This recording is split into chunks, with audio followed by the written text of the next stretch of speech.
क्या अमीर होना समान बात है? घर में लक्ष्मी के आगमन को शुभ माना जाता है। जब लक्ष्मी का कदम घर में पड़ता है तो ऐसा महसूस होता है कि हम स्वर्ग में हैं।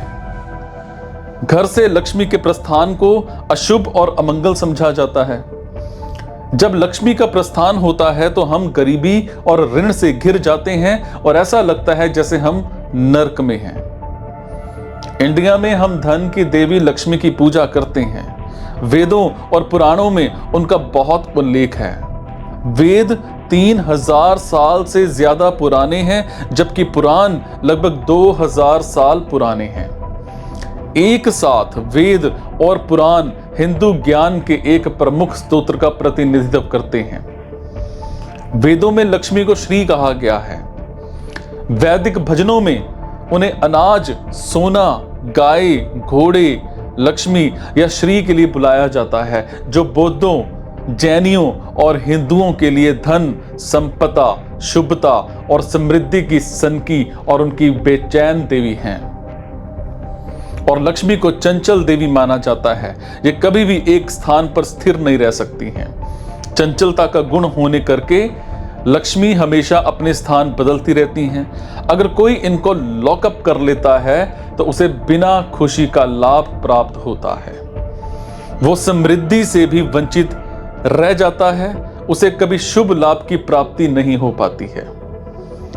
एक साधारण धारणा है कि अमीर बनना गलत है, क्योंकि अमीर लोग बुरे होते हैं। अमीर बुरे काम करके अमीर बने होते हैं। लेकिन ये सिर्फ धारणा ही है। इसका रियलिटी से कोई लेना देना नहीं है। अमीर बनने का वैदिक अर्थ होता है अपने जीवन में लक्ष्मी की खोज करना। धन, धान्य और संपत्ति को ही लक्ष्मी कहा जाता है। हिंदू लोग शिव की भी उपासना करते हैं, जिनको विनाशी कहा जाता है।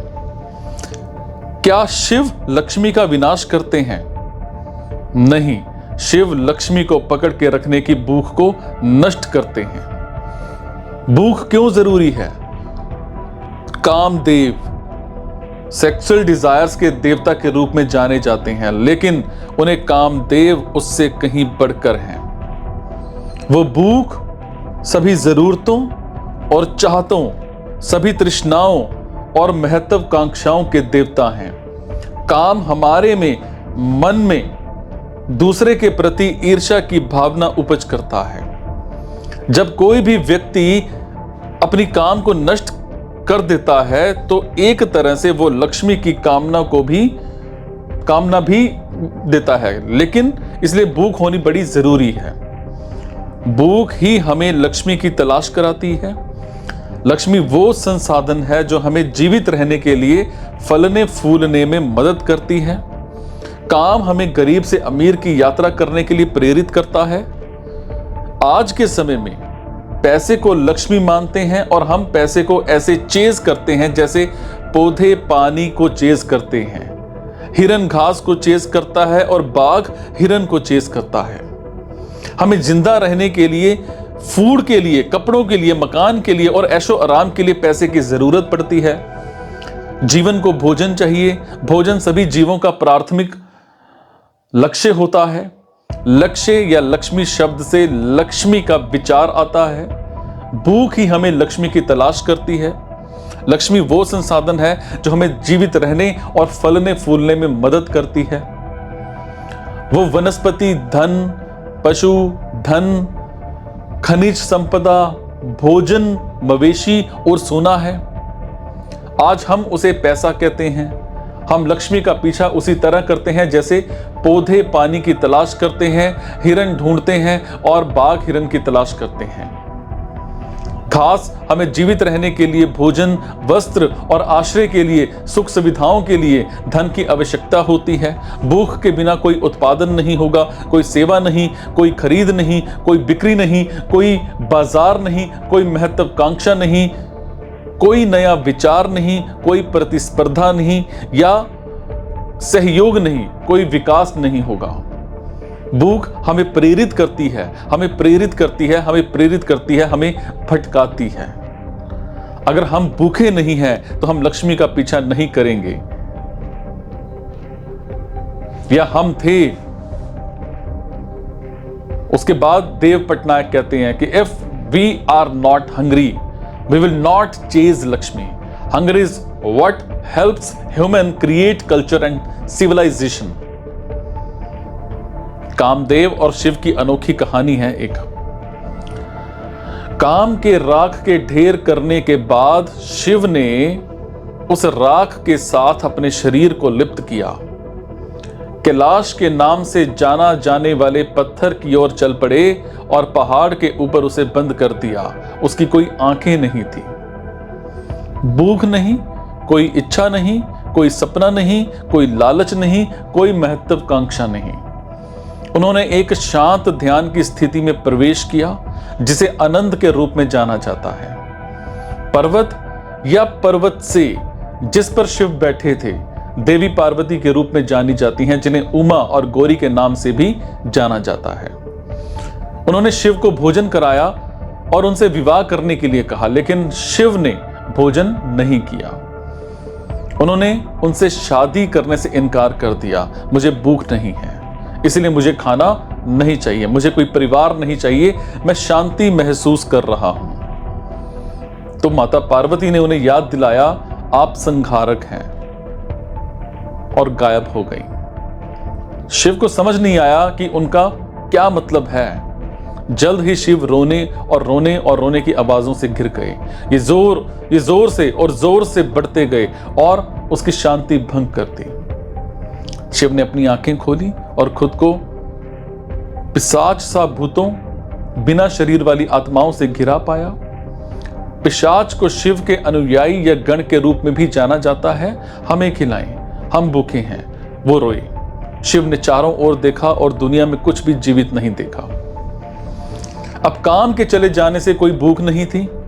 पौधों ने सूर्य के प्रकाश को पकड़ने के लिए पत्तियों का उत्पादन नहीं किया या पानी को सुरक्षित रखने के लिए जड़ों का उत्पादन नहीं किया। हिरन ने चरना बंद कर दिया, बाघों ने शिकार करना बंद कर दिया, मनुष्य ने खेती और पशुपालन और बुनाई और व्यापार बंद कर दिया और गांवों और शहरों की स्थापना, संगीत और कला का निर्माण किया। भोजन के बिना पौधे सूख गए और जानवर भूखे मर गए। अंत में सब कुछ मर गए। कुछ भी पुनर्निर्मित या पुनर्जीवित या पुनर्जन्म नहीं हुआ था। सिर्फ तत्व रह गए, आकाश, हवा, चट्टानें और नदियां। जीवन के बिना एक दुनिया, रोते हुए भूतों से भरी दुनिया।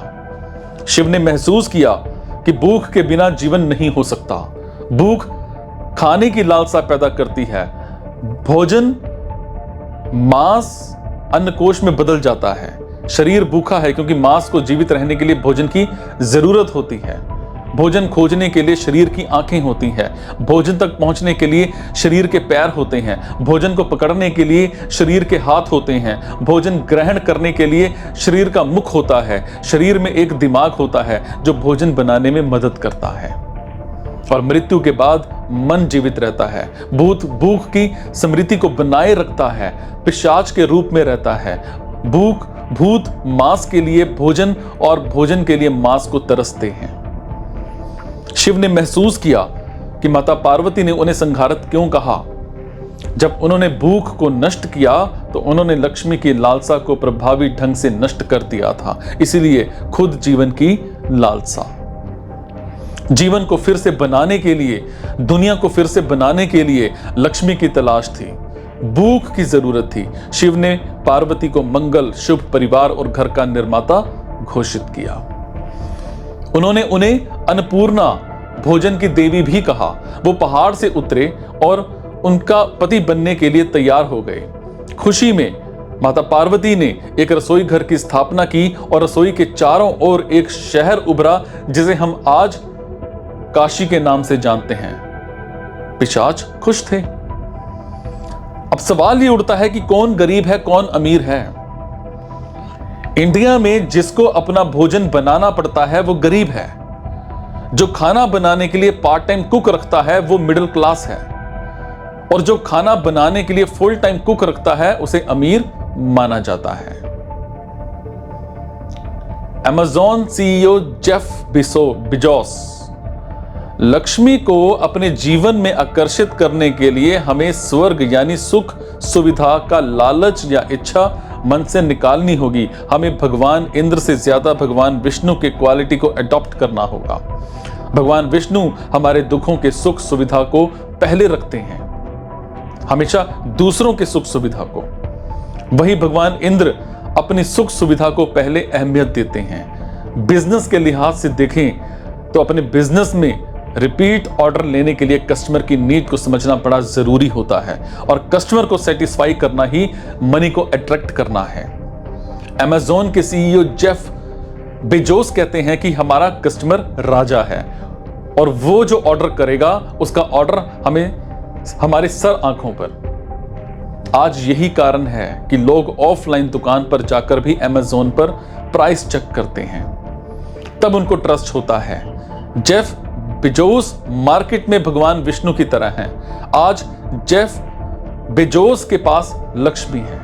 हम पैसे को आकर्षित करते हैं जब हम अपने ग्राहकों को अपने सामान और सेवाओं से इतना प्रसन्न करते हैं कि वो वापस आते रहते हैं और वो हमें दूसरों को भी सलाह देते हैं। मैं बात करूंगा भूख के प्रकार। देखो, भूख को जरूरत और लालच के रूप में बांटा जा सकता है। जरूरत हमारी भूख और हमें खिलाने वालों की भूख को संतुष्ट करने की है। जो हमें खिलाते हैं उनकी कीमत पर लालच हमारी ही भूख से भस्म हो रहा है।